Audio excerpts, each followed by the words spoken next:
शिव बाबा जो ज्ञान के सागर, कल्याणकारी है, भाग्य विधाता, वरदाता है, कैसे आकर के सारी सृष्टि को पति से पावन करने का कार्य करते हैं। तो दुनिया में भी कहा जाता है जैसी वृत्ति वैसी दृष्टि। तो पिता परमात्मा आकर के हमारी आंतरिक वृत्तियों को परिवर्तन करते हैं। जैसी वृत्ति वैसी सृष्टि। तो बाबा कहते हैं कि बच्चे, वृत्ति से ही दृष्टि बदलती है और दृष्टि से सृष्टि बदलती है। तो वृत्तियों को बदलने के लिए बाबा ने हमको अपनी पहचान दी कि बच्चे तुम शुद्ध आत्मा हो, अजर अमर अविनाशी हो, ज्योति का चमकता सितारा हो। तुम ही आत्माएं ओरिजिनलिटी में शांत स्वरूप, प्रेम स्वरूप, आनंद स्वरूप, सुख स्वरूप, शक्ति स्वरूप थी। इसीलिए आज आत्मा को सुख, शांति, आनंद, प्रेम, खुशी, पवित्रता चाहिए। और जब आप आत्माओं ने इस सृष्टि ड्रामा में पार्ट बजाना शुरू किया, तुम ही तो सर्वगुण संपन्न, 16 कला संपूर्ण, संपूर्ण निर्विकारी थे। तुम ही श्रेष्ठ आत्मा, पूज्य आत्मा, देव आत्मा, महान आत्मा, धर्मात्मा थे। तुम्हारे सिर पर ही धर्म का ताज था, राजाई का ताज था। तुमने राजाई की लेकिन धर्म के बल से। तो तुम्हारा धर्म अविनाशी रहा। वहाँ कोई दुख अशांति का नाम ही नहीं होता। सुख शांति की बरसात होती है। उसको कहते हैं सुख धाम, हेवन, पैराडाइज, बैकुंठ, स्वर्ग, बहिष्ठ, जन्नत, क्षीर सागर। वहाँ रावण ये 5 विकार होता ही नहीं है। तुम सब आत्माएं आनंद की लहरों में लहराते हो, खुशियों की लहरों में लहराते हो। वहाँ कोई त्यौहार नहीं मनाया जाता, क्योंकि आज त्यौहार मनाते हैं खुशियाँ मनाने के लिए, खुशी प्राप्त करने के लिए। लेकिन वहाँ तो सदा ही खुशियाँ हैं, हर रोज़ खुशियाँ बढ़ती जाती हैं। तो बाबा कहते हैं जैसे बाल्यकाल से युवा होती है तो उसमें एनर्जी बढ़ जाती है, ऐसे इस संसार में भी खुशियाँ, आनंद, सुख बढ़ता ही जाता है। तो त्रेता के अंत तक तुम खुशहाल रहते हो, 2500 वर्ष तक सुख के झूले में झूलते हो। तो बाबा कहते हैं जैसे ही तुम अपने आत्मिक स्थिति से नीचे आते हो, देह अभिमान में आते हो, तो ऐसे ही तुम्हें आकर के ये 5 विकार पकड़ लेते हैं। ये रावण भूत जो डाकू हैं, ये अंधेरे में तुम्हें पकड़ लेते हैं। तो जब तक तुम्हें ज्ञान की रोशनी रहती है, तुम आत्माएं लाइट और माइट में रहती हो, तब तक कोई भूत होता नहीं। तो दुख का कारण, हमारे भाग्यहीनता का कारण ये 5 विकार हैं। यही महान महान शत्रु हैं जो आत्मा को बिल्कुल भस्म कर देते हैं। और उसी की हालत यही है कि संसार की आज ये दुर्दशा हो गई है।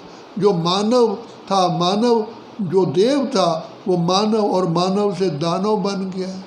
सारी सृष्टि में ही भ्रष्टाचार है, पापाचार है, दुराचार है, सत्यता है ही नहीं।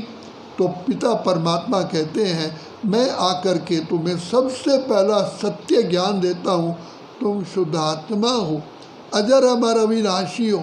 तुम्हें मैं मृत्यु पर भी विजय प्राप्त कराता हूँ, क्योंकि तुम्हारी बुद्धि में आत्मिक ज्ञान टिकता है। मैं आत्मा तो सदा अजर हूँ, अमर हूँ, अविनाशी हूँ। ऐसे देह रूपी वस्त्र तो मैंने अनेकों बार बदली किए हैं, ये कोई पहली बात नहीं है। तो तुम इससे मृत्यु पर भी विजय प्राप्त करते हो। तुम तो आत्मा हो, आत्मा तो कभी मरती ही नहीं है, देह बदलती है। तो तुम आत्माएं आत्मिक स्थिति में टिकने से विकारों पर जीत प्राप्त करते हो, प्रकृति पर जीत प्राप्त। तुम्हारे अंदर इतनी शक्ति आ जाती है कि तुम ये 5 तत्वों पर भी विजय प्राप्त करते हो। इस देह को भी कंट्रोल करके पुरुषार्थ करते हो, माया जीत बनते हो, और फिर विश्व जीत बनते हो, सबके दिलों पर राज्य करते हो। तो बाबा ने आकर के इस समय पर हमको जो ज्ञान का तीसरा नेत्र दिया है, यही हमारे पाप कर्मों को भस्म करने का सबसे बड़ा आधार है। तो इसी से बाबा कहते हैं, मैं तुम्हारी केवल आकर के वृत्तियों को बदलता हूँ। तुम्हारी वृत्तियों में पाप भर चुके हैं, माया घुस गई है। तो जैसी वृत्ति होती है वैसी ही दृष्टि होती है, जैसी दृष्टि है वैसी सृष्टि होती है। तो बाबा वृत्तियों को बदलने के लिए रोज़ ज्ञान का घृत डालते हैं। जैसे दिए में घृत डलता है तो दिए की लाइट जलती रहती है, ज्योत जलती रहती है। तो बाप को भी आकर के ये ज्ञान का घृत डालना पड़ता है। तो इसलिए बाप को कल्याणकारी कहते हैं, दुख हरता सुख करता कहते हैं। ऐसा कल्याण संसार में ना कोई कर सका है ना कर सकता है। तो बाबा पाँव के नाखून से लेके सिर की चोटी तक हमें खुशियों में ले आते हैं, आनंद की लहरों में आते हैं। यही बाहर है पुरानी दुनिया को भूल जाने की। तो बाबा कहते हैं, बच्चे तुम्हें तो भगवान मिल चुका है, ईश्वर मिल चुका है, जिसकी तुम्हें खोज थी। तुमने द्वापर युग से कितनी भक्ति की, कितने धक्के खाए, कितने तुमने यातनाएं सहन की। अभी भी देखो अमरनाथ की यात्रा में जाते हैं तो कितने दुख कष्ट सहते हैं। कैलाश पर्वत पे जाते हैं, वहाँ पर भी देखो कितने कष्ट सहन करते हैं। तो बाबा ने सब कष्टों से बचने के लिए हमको सहज राज योग सिखाया। मन मना भव मध्याजीव। बच्चे बाप को सिमर के तुम प्रैक्टिकल अपने जीवन को सुखी बनाओ, जो हम देख रहे हैं और हम इसका रस और आनंद ले रहे हैं। तो हम कितने पद्मा पदम सौभाग्यशाली हैं।